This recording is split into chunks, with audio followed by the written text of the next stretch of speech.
capítulo. La época de la escuela tiene muchas facetas, muchas formas de apreciarlo, cosas divertidas, cosas no tan divertidas, responsabilidades que tenemos que hacer, que todos tenemos que desarrollar como ser parte de unos alumnos, ¿verdad? Y hay momentos que son realmente muy pesados, en los que tienes muchas cosas que hacer, hay muchas cosas que te cargan, te estresas, te sientes un poquito fastidiado por todo las cosas que tienen que hacer.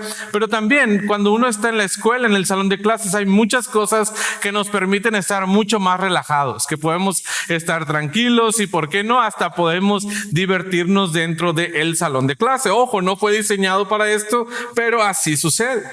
Y hay un momento muy especial cuando se encuentra en la escuela, o al menos eso a mí me sucedía, y era cuando el profesor no estaba en el salón. Y cuando el profe no estaba en el salón de clases, el salón de clases se convertía en la jungla, ¿verdad? Todos hacían lo que ellos querían hacer. Otros se juntaban rápidamente para estar platicando con sus amigos, echando el chismecito, haciendo lo que a ellos les gustaba. Otros literal se paraban a jugar, a molestar a su compañero. Otros por allá andaban peleando, y otros atrevidos más hasta se escapaban del salón, ¿verdad? Pues si el profe no está, yo tampoco tengo por qué estar en el salón de clases, y se iban. Y podríamos seguir hablando de más ejemplos o de más situaciones que se dan dentro de un salón de clases cuando el profesor no se encuentra allí. Pero el punto de esto es que el salón de clases, este pequeño organismo que se encuentra dentro de la escuela, nos permite darnos cuenta de una verdad que sucede no solamente en la escuela, no solamente en el salón de clases, sino es una realidad que sucede en las vidas. Y es que sin la autoridad presente, actuamos cada quien por nuestra cuenta. Cuando no hay una autoridad presente que tenga que estar ejerciendo ese dominio sobre nosotros, realmente hacemos lo que nosotros no queremos. Y tú puedes pensar, claro que no, estás exagerando. Pero muchos de ustedes también se pueden dar cuenta que ya no están en el salón de clases, pero si el tránsito no está, me puedo pasar el alto. No me va a ver, no va a pasar nada. No hay nadie pasando por la calle, ¿verdad? Yo puedo hacer lo que yo quiera. De todos modos, la autoridad no se encuentra en el lugar, y lo podríamos aplicar a la calle, al trabajo, a algunos todavía en la escuela, otros en casa, ¿verdad? Y el profe podría poner en este ejemplo de la escuela algún representante, ¿verdad?, para que pudiera cuidar el salón mientras él no estaba. Pero realmente eso no era de tanta ayuda. ¿Por qué? Porque esa persona no era una autoridad a final de cuentas. Tú solamente veías al profe, tú solamente tienes respeto y sumisión a esta persona que se ha determinado que sea tu autoridad. Y así es el hombre natural en su vida diaria. Actúa como si no existiera una autoridad superior en su vida. Actúa de la forma en la que él quiere, solamente cumpliendo las cosas que él necesita, que él considera que son las correctas o las justas que él debería de estar recibiendo. Y lo puedes ver en cualquier faceta de la vida, cómo actúa simple y sencillamente para él y para obedecerse a sí mismo. Y lamentablemente el cristianismo sigue este patrón en la vida. No somos exentos a este tipo de situaciones. Lo podemos ver ahora y lo podemos ver más adelante en los pasajes que estaremos estudiando. Y el pasaje que el día de hoy estamos estudiando, de Lucas capítulo 8, 22, nos muestra claramente a Jesús en una faceta muy importante de su vida y también de la vida de cada uno de nosotros. Este pasaje nos va a dar una enseñanza clara acerca de la autoridad de Jesús. Cómo Jesús tenía una autoridad sin igual, algo que nadie podía imitar, algo que nadie podía lograr, aunque tratara de hacerlo, nunca iba a poder actuar de la forma en la que Jesús lo estaba haciendo. El pasaje inicia en el versículo 22 y inicia con una historia probablemente muy conocida para la mayoría de nosotros. Cuando hemos terminado los milagros que acabamos o las situaciones en las cuales se encontraba Jesús anteriormente, recuerde que les está hablando, les está enseñando a un grupo de personas que se encontraban ahí justamente para eso, para escuchar a Jesús, pero también para poder recibir los milagros que Jesús estaba haciendo. Y era una cantidad de personas increíbles. ¿Se acuerdan que la familia de Jesús incluso llega a verlo y no pueden acercarse hasta donde él se encuentra porque hay muchísimas personas? Por eso tienen que mandar a alguien para que pueda ayudarles con esto. Y entonces Jesús, probablemente cansado por esta situación de estar hablando a tantas personas, de normalmente estar como todo apretado ahí entre tanta gente que se juntaba con él, decide tomar la barca con sus discípulos y alejarse un poco de esa situación. Parte en un barco normal de los que se encontraban por la zona y se dirige a un punto probablemente más tranquilo. Cuando Jesús sale en esta barca, pues probablemente si ya hemos visto todos estos acontecimientos, ya era un poco tarde para la hora en la que ellos están saliendo. Ahora, no sería difícil en esa época poder tomar un barco, tal vez por la tarde, noche, y que te cayera la oscuridad, porque pues realmente ellos se guiaban por estrellas, se guiaban de una forma que normalmente nosotros no estamos acostumbrados a hacerlo, ¿verdad? Entonces era algo normal. Jesús, mientras va en este barco, se queda dormido. Van los discípulos, va Jesús, pero Jesús se queda dormido. Versículo 22 y dice 23, perdón. Mientras navegaban, Jesús se durmió. Tranquilamente pudo dormirse ahí en un rinconcito de la barca en la que se encontraban, y mientras Jesús estaba dormido llega la tormenta. Y no es una tormenta cualquiera, parece que es una tormenta muy grande, porque los discípulos estaban muy asustados por lo que estaba pasando, por la situación en la que ellos se encontraban. Tenían mucho miedo de lo que estaba pasando. Versículo 23, se desencadenó una tempestad de viento en el lago y se abnegaban y peligraban. Estaban probablemente a punto de caer de esa barca en la cual ellos se encontraban. Ahora, ¿dónde se encuentran? Bueno, están en el mar de Galilea, aunque el pasaje lo identifica como un lago, porque realmente es un lago, porque se encuentra en medio de la tierra, pero era tan grande que le llegaban a nombrar también el mar de Galilea. Y el mar de Galilea tenía una peculiaridad geográfica. No estaba a nivel del mar, sino que estaba por debajo del nivel del mar. De hecho, se encontraba como unos 200 metros todavía abajo del nivel normal del mar. Y esto hacía que fuera como muy caliente los vientos que se encontraban ahí al estar tan abajo de la tierra.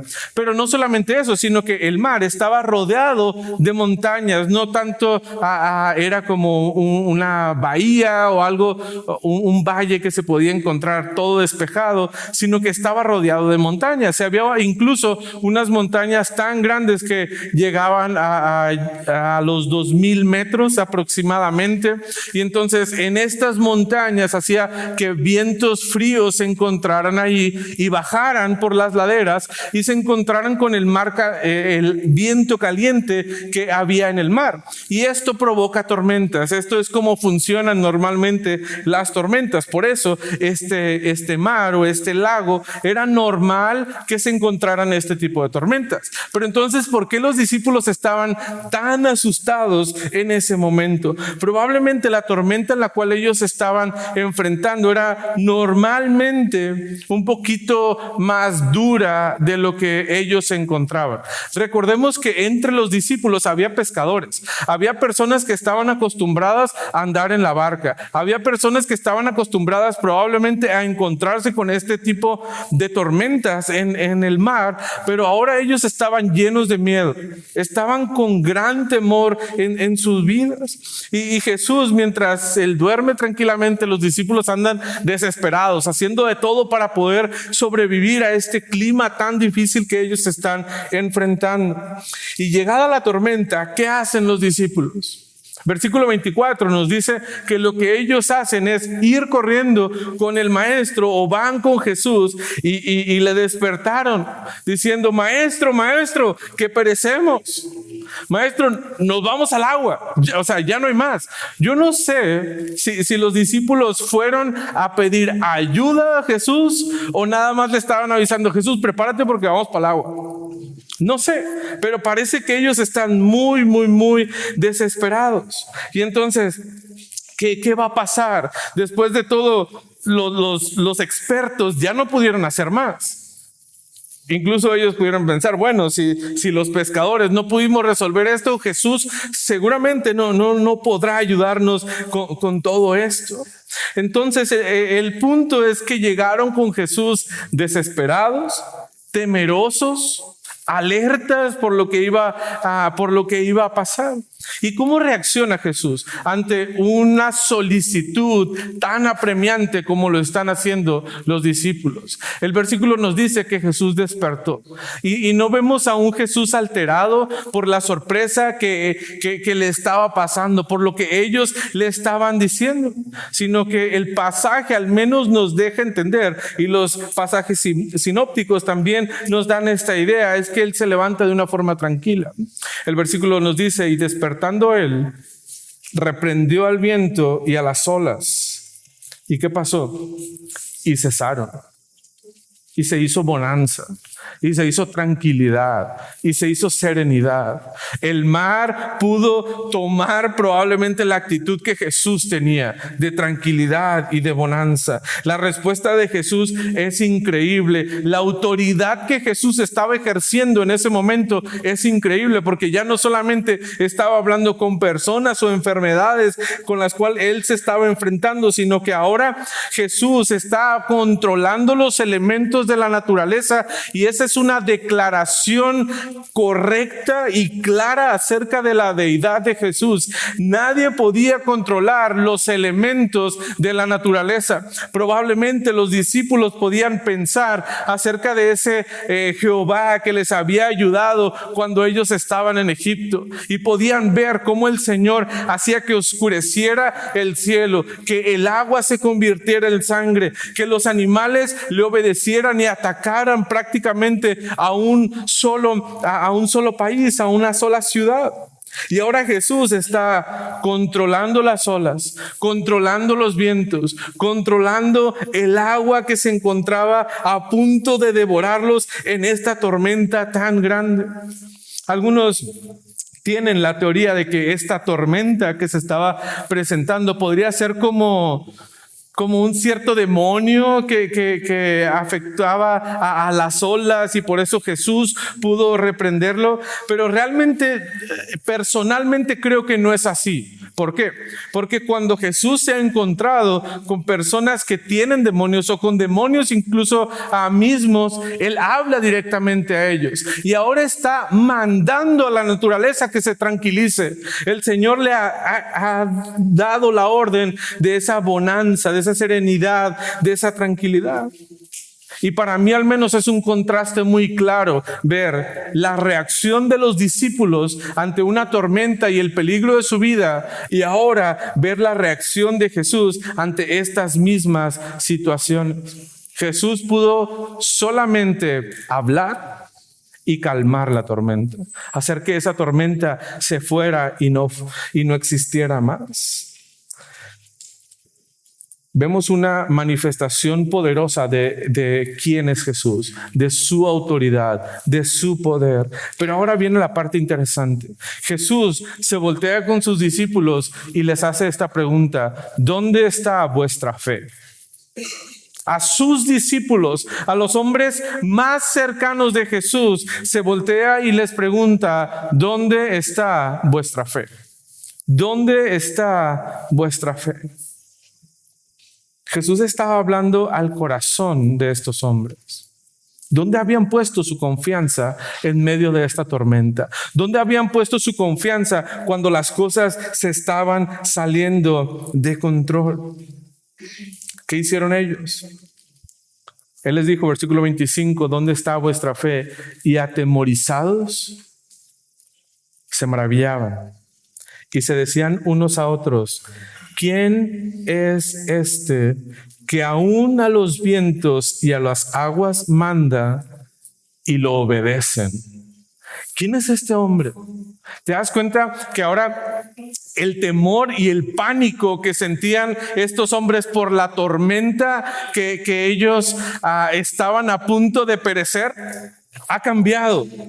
Pero el temor sigue. Ellos siguen atemorizados, pero ahora ya no es por la tormenta, ahora es por Jesús.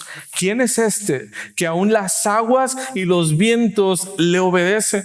Y recuerda, hermano, esta es la pregunta que nos hemos venido haciendo en reiteradas ocasiones. ¿Quién es este Jesús? Y ahora los discípulos mismos están expresando, ¿quién es este hombre? ¿Quién es este Jesús que tiene el poder y tiene la autoridad para mandar al viento, para mandar a las aguas, y ellos le obedecen? La pregunta que debe resonar no solamente es ¿quién es Jesús? Pero la pregunta que debe resonar en nuestras vidas es ¿dónde está vuestra fe? Jesús les está diciendo a sus discípulos, no te fijes en la tormenta, no te fijes en el agua, no te fijes en el viento. Jesús les dice, ¿dónde está vuestra fe? Y hermano, la respuesta siempre debe de ser Jesús, porque Jesús tiene la autoridad sobre las tormentas de tu vida.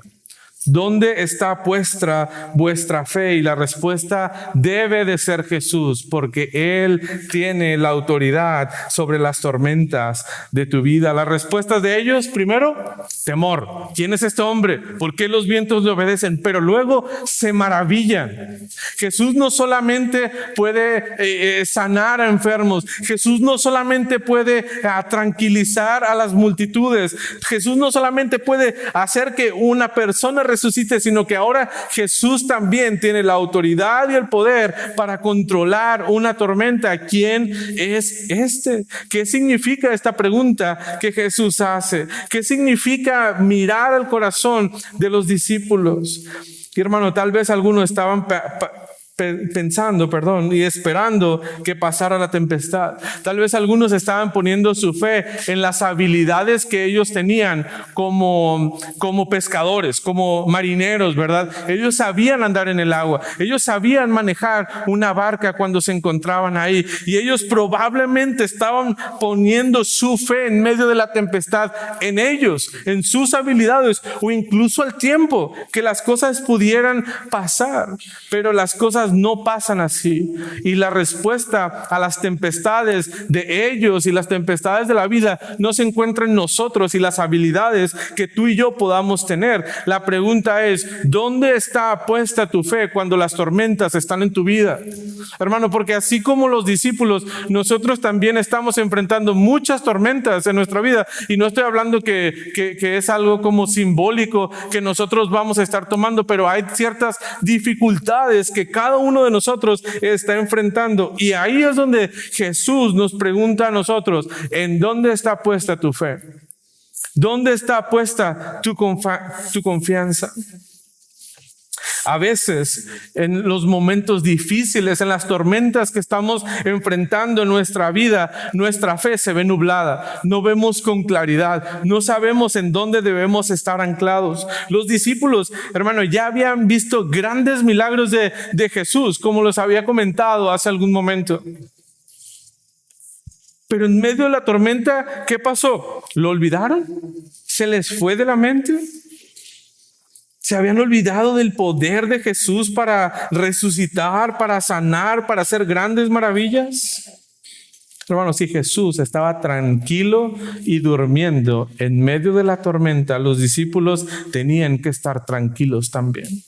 porque su fe no estaba puesta en la barca, no estaba puesta en sus habilidades. Debería de su fe estar puesta en Jesús, en quién era Él, en lo que Él representaba y lo que Él estaba haciendo. Hermano, ellos eran los discípulos de Jesús. Se supone que son las personas que más conocían a Jesús y estaban llenos de temor y de desesperación en medio de la tormenta. Pero tú y yo no somos muy diferentes a los discípulos. Tú y yo también nos llenamos de temor en medio de la adversidad y perdemos de vista el objeto de nuestra fe. Nos olvidamos de Jesús, nos olvidamos de esa gloriosa obra que Él ya ha hecho en nuestras vidas y cómo Jesús ha obrado una y otra vez en nosotros. ¿Y qué pasa? Olvidamos en el momento indicado. No se supone que tú y yo conocemos a Jesús. No se supone que ya hemos visto y disfrutado de las obras de Jesús. No se supone que hemos visto sus milagros en nuestra vida de primera mano. Nuestro temor a la adversidad demuestra a veces que no tenemos una fe bien cimentada en Jesús. Que estamos confiando en Jesús, pero también un poquito en lo que nosotros podemos hacer o en quien nosotros somos. Ante la adversidad deja salir realmente esas cosas que hay en nuestro corazón, esas pequeñas dudas y esa falta de confianza que puede existir todavía en nuestras vidas. Jesús quiere que sus discípulos tengan muy claro dónde está su fe. Por eso les pregunta y les cuestiona: ustedes, mis discípulos, ¿dónde está puesta su fe? Y es la pregunta que Jesús te hace a ti el día de hoy. ¿Dónde está puesta tu fe? Cuando estás pasando por dificultades, cuando el matrimonio no está funcionando de la forma que tú esperarías que debe de funcionar, cuando los hijos no están haciendo lo que tú esperarías o lo que el Señor manda que ellos deben estar haciendo, probablemente nuestra fe se ve nublada. Y el Señor nos pregunta: ¿dónde está nuestra fe? Cuando en el trabajo las cosas se ponen difíciles, tenemos jefes y compañeros hostiles en medio de entre nosotros, el Señor nos dice: ¿dónde está tu fe? ¿Dónde está tu fe? Es la pregunta que tenemos que contestar cada uno de nosotros y poner nuestra mirada en Jesús. Una vez pasada la tormenta, los discípulos pudieron llevar a Jesús a su destino, donde Él quería llevar. Probablemente nos dice versículo 26, van a la ribera opuesta a Galilea. Se encuentran en esta otra ciudad alejada del lugar donde normalmente Jesús se había desempeñado su ministerio hasta este momento. Y seguro había una comitiva ahí para recibir a Jesús, ¿verdad? Ahí en este lugar, porque ya habían escuchado de los milagros y las grandes cosas que Jesús estaba haciendo. Pues no fue el caso. Cuando Jesús llega a este lugar, no vemos que lo están esperando todos aplaudiendo porque ahora Jesús ha llegado para hacer los milagros que tanto habíamos escuchado. No, fue muy diferente. ¿Qué vemos aquí? Cuando Jesús llega a esta zona de los Gadarenos, lo que se encuentra o quien le recibe, quien le da la bienvenida a la región, es un endemoniado. Y un endemoniado probablemente no era lo que los discípulos estaban esperando. Y era una condición muy triste en la cual se encontraba este hombre, porque a veces solamente recordamos, incluso nosotros, como el endemoniado gadareno, ¿verdad? Y lo nombramos como, le ponemos esta etiqueta de endemoniado y perdemos de vista que era una persona, que era un hombre como cualquier otro, ¿verdad? Pero el pasaje nos describe una condición tan triste que ellos y también nosotros olvidamos quién era este hombre.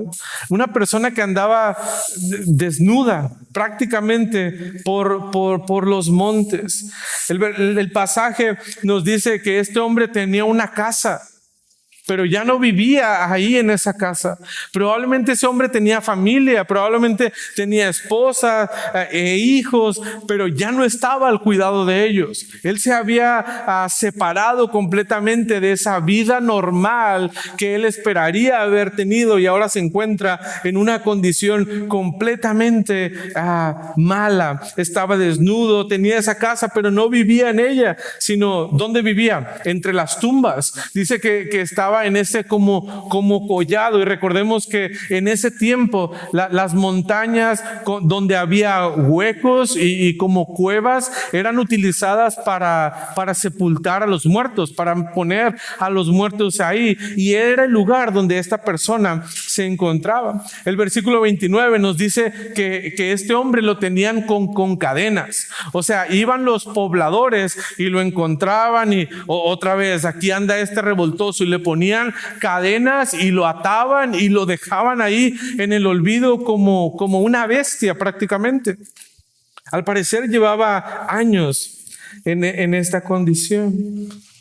Su cuerpo estaba desgarrado, desnutrido, se hería a sí mismo. Y hermano, la condición de este hombre nos hace ver el poder destructivo que tienen los demonios en la vida de las personas. Porque sí es algo que pasa, sí es algo que sucede, y es algo que acaba con la vida de las personas. ¿Qué hace este demonio al ver que viene acercándose esa barca? Vienen los discípulos y viene Jesús. Este hombre pudo reconocer a Jesús desde lejos, y él sabía quién era este hombre. Mira lo que hace en el versículo 28. El endemoniado, esta persona, al ver a Jesús, lanzó un gran grito y, postrándose a sus pies, exclamó a gran voz: ¿qué tienes conmigo, Jesús, Hijo del Dios Altísimo? Te ruego que no me atormentes. Jesús ni le había hablado, Jesús ni se había acercado a él, probablemente apenas estaba poniendo sus pies sobre la tierra, y este demonio dice: no me hagas daño, aléjate de mí. Gritaba a gran voz, y a través de los pasajes hemos visto, y los discípulos acaban de decir: ¿quién es este hombre? ¿Quién es este hombre que aún las olas, que aún el viento, que aún el mar le obedecen? Y era la pregunta que muchas personas se estaban haciendo: ¿quién es Jesús? Y ahora, de boca de los demonios de este hombre, podemos reconocer quién es Jesús. Él le pone la etiqueta correcta a Jesús y le dice: Jesús, Hijo del Dios Altísimo. Y hermano, no era cualquier título. No tomemos como nada más está dando como algún atributo acerca de Jesús. Él está reconociendo quién es verdaderamente Jesús. Jesús es el Dios Altísimo. Y este era un título que los judíos y los gentiles utilizaban para distinguir a cualquier otro Dios falso con el Dios verdadero. Y este hombre, estos demonios estaban diciendo a Jesús: tú eres el Hijo del Dios Altísimo, tú eres el Hijo del Dios verdadero. Lo estaba distinguiendo de cualquier otra falsa deidad. Y ahora que ya se ha identificado que el demonio ha podido reconocer esto, y le ruega que no le haga nada, sin que Jesús dijera algo siquiera, sin que Jesús le dirigiera la palabra, sin que llegara probablemente todavía ahí. Él ya estaba pidiéndole a Jesús: no me hagas nada, te ruego que no me atormentes, por favor, que no la tomes en contra de mí. Y ahora Jesús va a hablar, y el demonio va a callar, y el demonio va a escuchar. Versículo 30, y le preguntó Jesús diciendo: ¿cómo te llamas? Y él le dijo: Legión, porque muchos demonios habían entrado en él. Y mira lo que hace el versículo 31. Nuevamente delante de Jesús, y le rogaba que no los mandase ir al abismo. El nombre de este demonio era Legión. Y eso quiere decir, y el pasaje nos dice, muchos demonios habían entrado en él. Había no solamente un demonio que se había apoderado de este pobre hombre, sino que muchos demonios estaban, ya era como un hotel en el cual pueden llegar muchos demonios a la vida de este hombre. Y eso nos ayuda a ver por qué la condición de este hombre era tan mala. Porque no le estaba atormentando uno, sino que había muchos en él. Y cuando escuchamos el título de legión, cuando lo ponemos en el contexto de ejércitos, cuando lo ponemos en el contexto de luchas, más o menos, si no me equivoco, estamos hablando de 6,000 ejemplares. Ahora, no estamos diciendo que en este hombre había 6,000 demonios. No sé, no creo que sea la forma literal de tomar esta palabra. Lo que sí podemos estar seguros es que era más de uno estaba viviendo en él. Hermano, y si uno es malo, más de uno es muy malo, obviamente, para la vida de este pobre hombre. Y los demonios están ahí y viven en el cuerpo de este hombre y Jesús, y ahora están ellos delante de Jesús rogándole. Pero ¿por qué están rogándole? ¿Por qué están pidiendo a Jesús que no les atormente? ¿Por qué le están pidiendo a Jesús que no los mande a un abismo? Jesús no ha dicho nada hasta este punto, solamente le ha preguntado su nombre. Pero aquí cambia el asunto.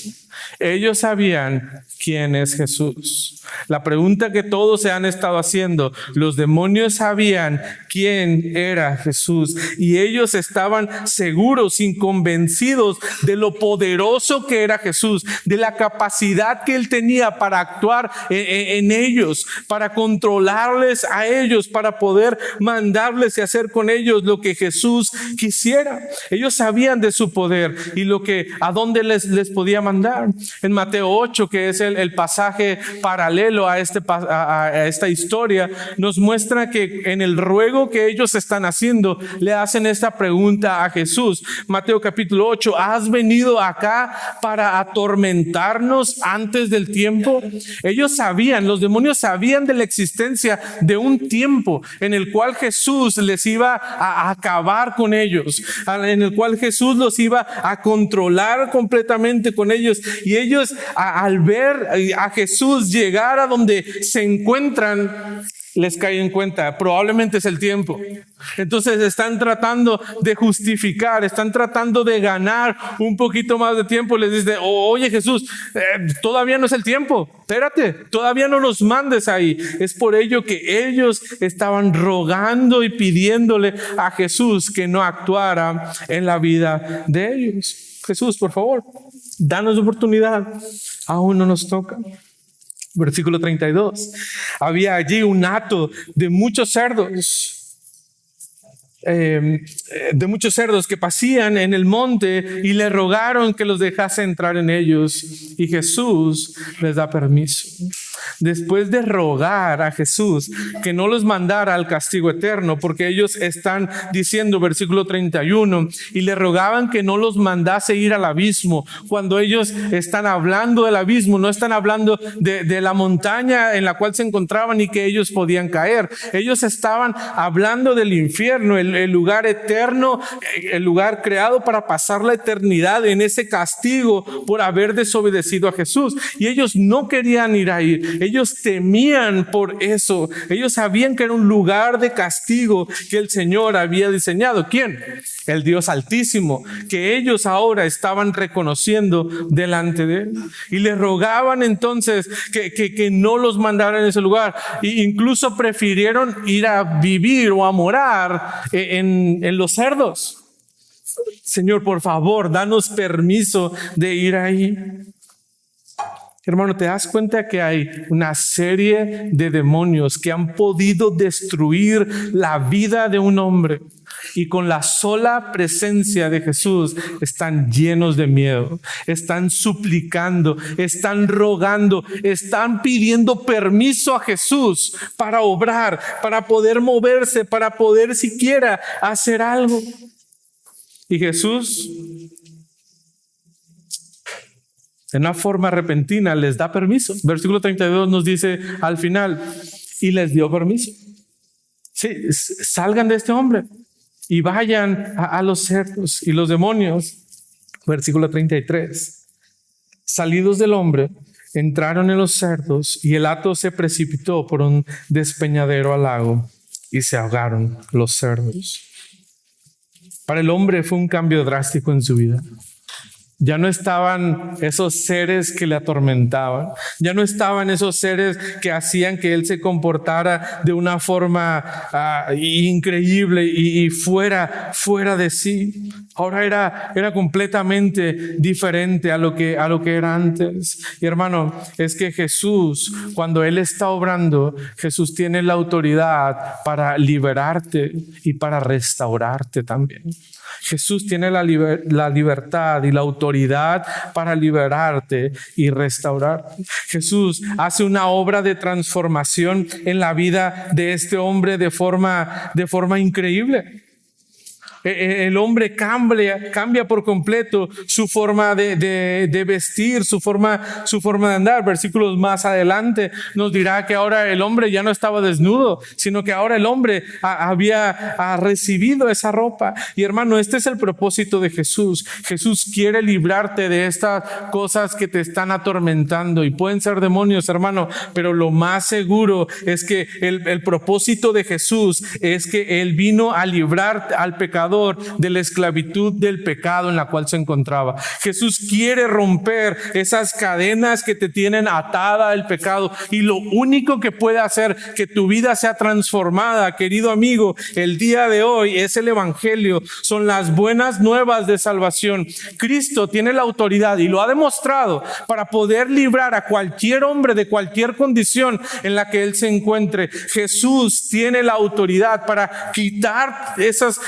ese pecado que hay en tu vida, porque Él ya ha pagado el pecado. Él ya ha pagado esas consecuencias, porque Él ya ha sufrido. Cristo entonces tiene el poder para hacer esto. Jesús es el Hijo del Dios Altísimo, el único que puede cambiar la condición de pecado en la cual tú y yo nos encontrábamos.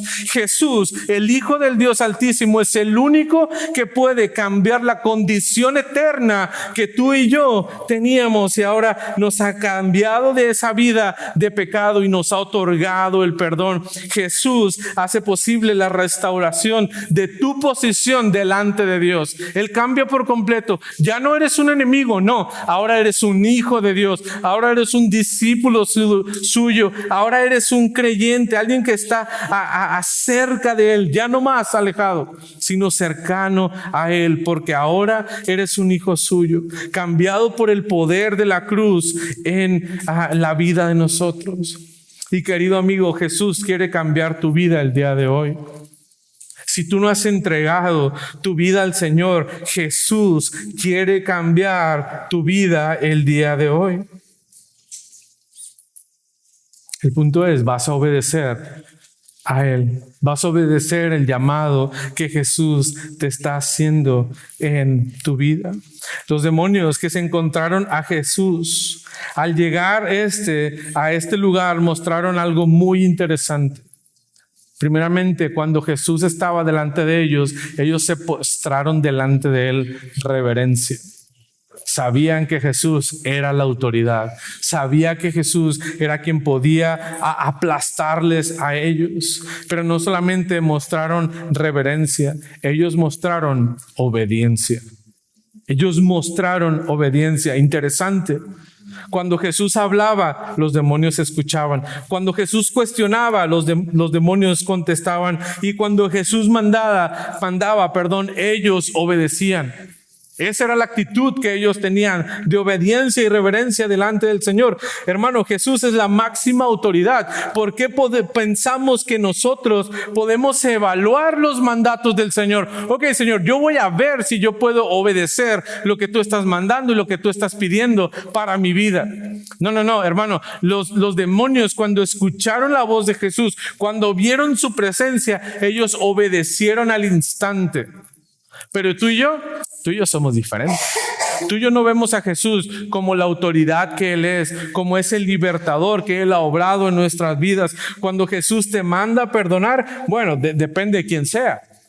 Depende de cómo me caiga la persona. Cuando Jesús te manda a leer tu Biblia, bueno, pues cuando tenga tiempo lo haré. Cuando Jesús te manda a amar, bueno, si amo a los que son fáciles, pero a mis enemigos con esos ni me meto, ¿verdad? Con esos no quiero tener absolutamente nada a que ver. Hermano, Jesús está pidiendo que tú crezcas en santificación, pero no solo en ciertos lugares, no solamente en los lugares que tú quieres. En los otros, esos yo me los reservo, hermano. Jesús es la autoridad. Jesús es el Hijo del Dios Altísimo, el Dios vivo, y ha obrado en nuestras vidas y nos ha perdonado, y ahora nos está pidiendo la máxima autoridad, que tú y yo podamos obedecer sus mandatos, al igual que estos demonios, y al igual que los discípulos también lo terminaron haciendo, y al igual este hombre que había sido endemoniado, terminaron obedeciendo al Señor. Hermano, tú también necesitas obedecerle. Jesús tiene esa autoridad para liberarte, pero también para restaurar y cambiar tu vida por completo. La pregunta es, ¿qué vas a hacer con la autoridad de Jesús? Ya hemos visto quién es Jesús. Ahora, ¿qué vas a hacer con su autoridad? Mira cómo reaccionan las personas al ver a este, vamos a llamarle así, ex endemoniado, ¿verdad? Ya no está más en esa condición.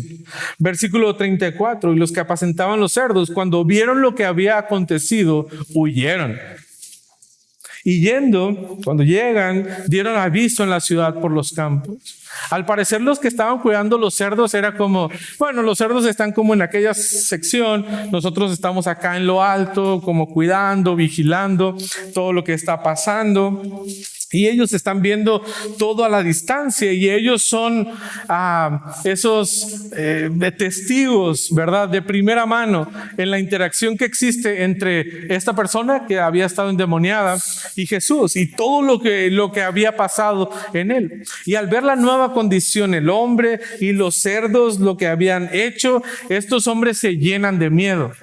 Y te das cuenta que nuevamente tenemos a personas que están siendo llenas de miedo. Creo que su miedo de estas personas puede ser por dos cosas. Puede ser por la responsabilidad que ellos tenían. Ellos eran los cuidadores. Y luego tú vas a ir con tu patrón y, oiga, jefe, ¿se acuerda de los cerdos que tenía? Pues tenía, jefe, porque ya no tienen nada. Se fue, jefe, brincaron. Yo los estaba cuidando. Pero, ellos tenían que ser responsables por lo que ellos habían pasado.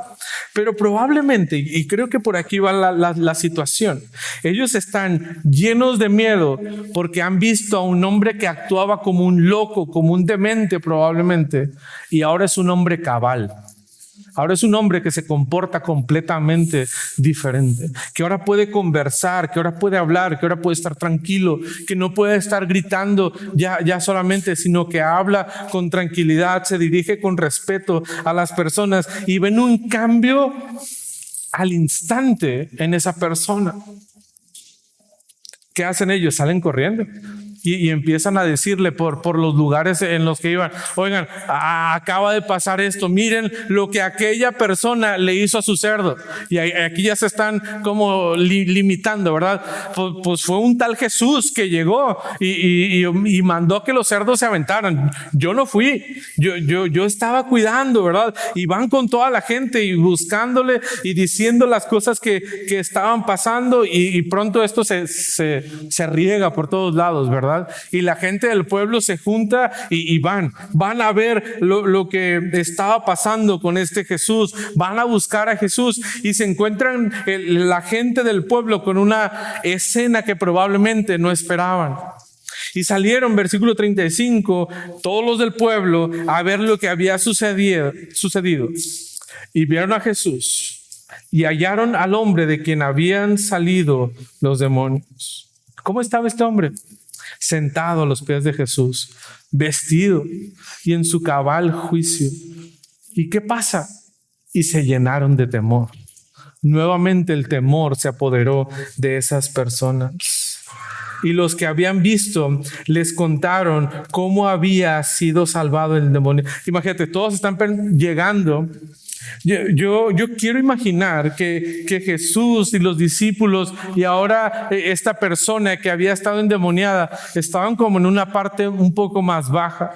Y todos se están acercando, y mientras se acercan, los hombres que habían presenciado, los testigos, les están diciendo: miren, fue aquel, y allá está el endemoniado sentado, pero ahora está diferente, ya no hay más cerdos, porque Jesús les dijo, y los cerdos actuaron de una forma completamente diferente a la que hubieran actuado normalmente, y se aventaron, y las personas, al ver aquella escena de tranquilidad, se llenaron de temor.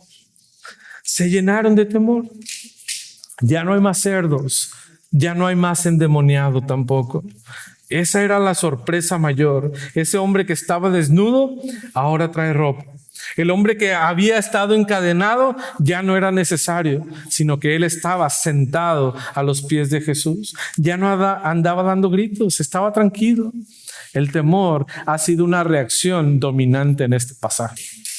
Las personas reaccionan con temor al ver la autoridad de Jesús. Los discípulos por la tormenta tuvieron temor, pero los discípulos se llenaron de temor cuando vieron que Jesús pudo calmar la tormenta. Los demonios, al ver a Jesús, tuvieron miedo, tuvieron temor. Los hombres, al ver lo que Jesús había hecho con el endemoniado, se llenaron de temor y fueron corriendo. Y ahora el pueblo completo, al escuchar y ahora ver lo que Jesús, las consecuencias de lo que Jesús está haciendo, se llenaron de temor.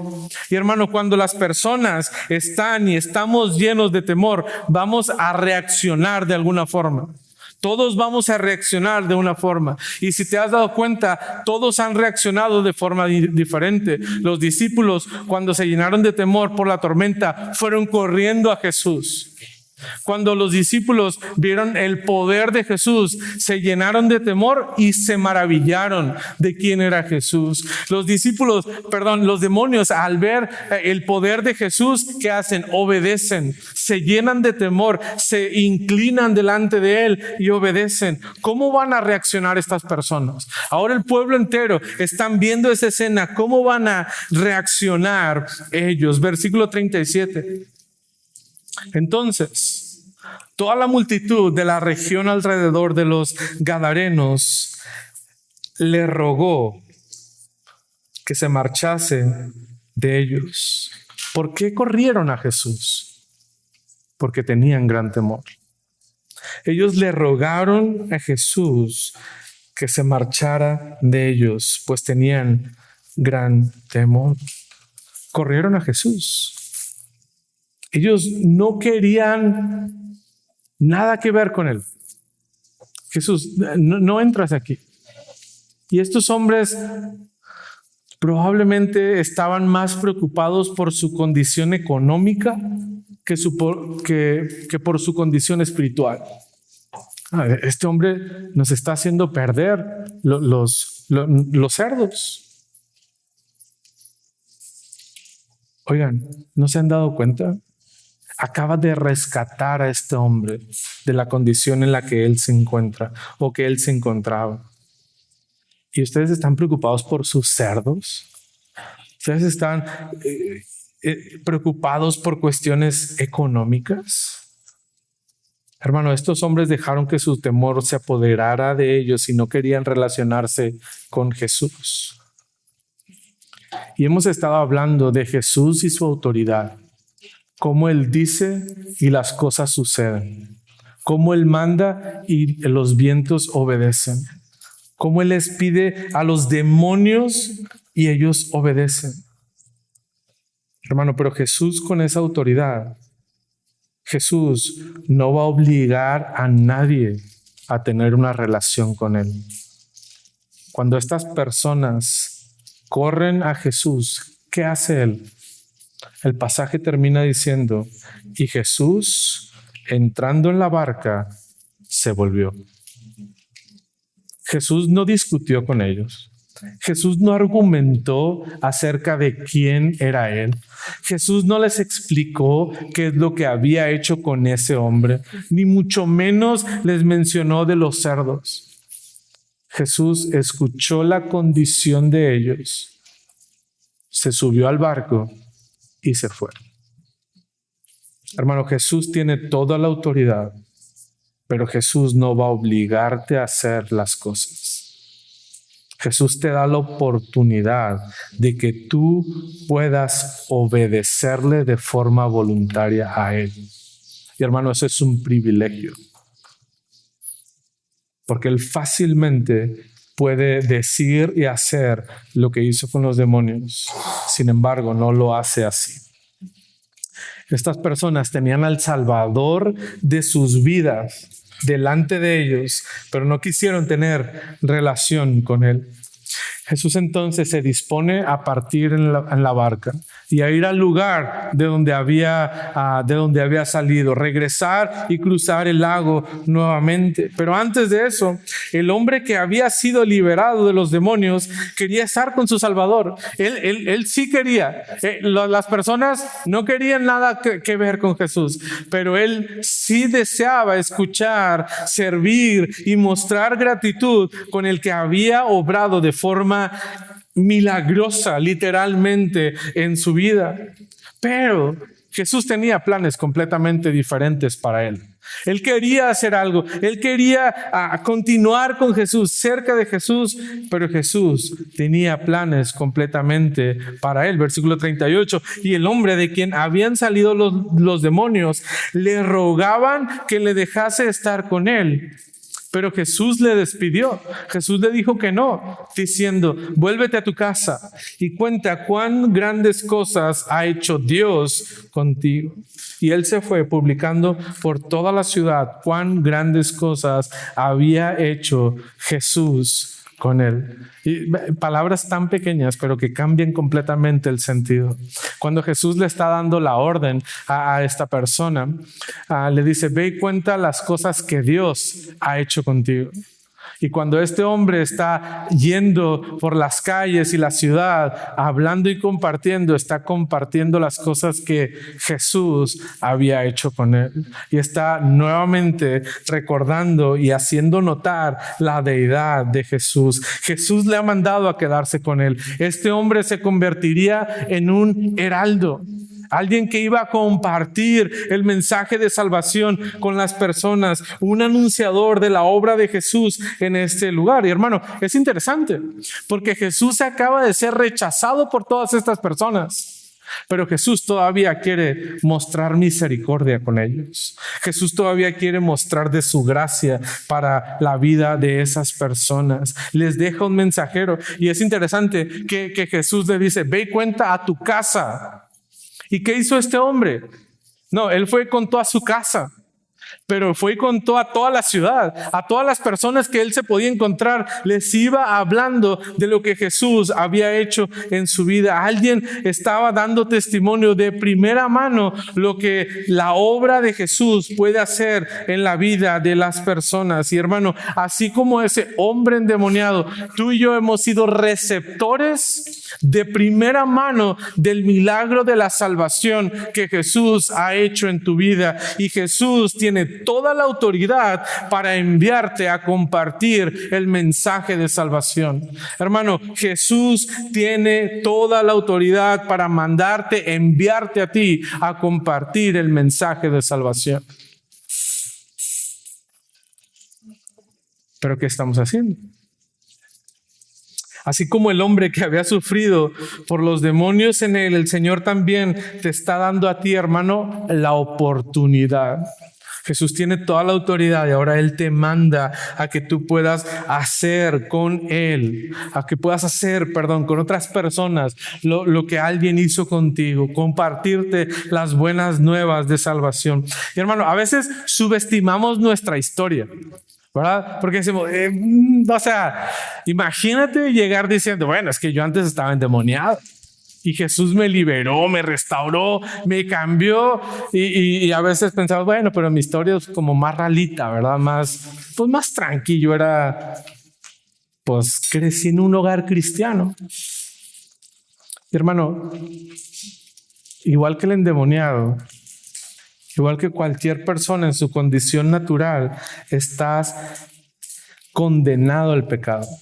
Y no hay nada que puedas hacer para librarte de esa condenación, para librarte de esas cadenas que te están atando al pecado. Y Jesús hace un milagro de restauración en tu vida increíble. Y ese es lo valioso de tu historia. No quién eras tú, sino lo que Jesús ha hecho en tu vida. Eso es lo que tenemos que compartir. Eso es lo que Jesús nos ha dejado y nos ha enviado para compartir con otros. Tu historia es sorprendente por la obra de Jesús en tu vida. Él te trajo de la muerte a la vida y ahora lo conoces personalmente y ahora puedes hablar de primera mano y decir: yo conozco a Jesús, el Hijo del Dios Altísimo, porque Él ha obrado en mi vida y Él ha cambiado mi vida por completo. Hermano, comparte este glorioso evangelio de Jesús en cada oportunidad que tengas. ¿Cómo podemos concluir este pasaje entonces? Con esta verdad, hermano: en la tranquilidad o en la prueba, sométete a la autoridad de Jesús.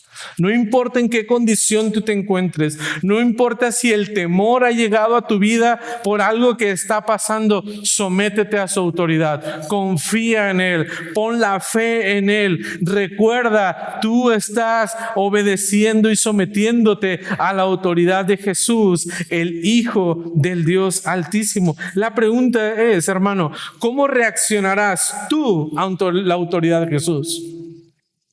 Vimos a los discípulos, vimos a los demonios, vimos al endemoniado, vimos a las personas de la ciudad reaccionando ante la autoridad de Jesús. La pregunta es, ¿cómo vas a reaccionar tú? ¿Te vas a someter a su autoridad o vas a ignorar la autoridad de Jesús? Vas a decir: Señor, ahorita no. Como estas personas que rechazaron y corrieron a Jesús. ¿Cómo reaccionarás tú ante la autoridad de Jesús? Hay algunas dificultades en nuestra vida, que nos hacen perder de vista al Señor, que nos hacen olvidarnos de Él. Pero hermano, no dudes. Cada día el Señor está con nosotros y Él tiene las cosas bajo control. No importa qué tan grande pueda parecer la tormenta, no importa las olas y los vientos tan fuertes que puedas enfrentar, el Señor día a día nos está acompañando a ti y a mí en este peregrinaje en el cual Él nos ha mandado a someternos y a compartir lo que Él está haciendo. Nosotros somos ahora esos heraldos del Señor. Y sí, podemos reaccionar con temor, admiración, rechazo, obediencia, pero lo que tú y yo tenemos que hacer como creyentes es someternos a esa autoridad de Jesús. Aunque las cosas puedan llegar, las cosas malas puedan llegar, el temor, hermano, no está mal, ¿sabes? El problema no era sentir temor.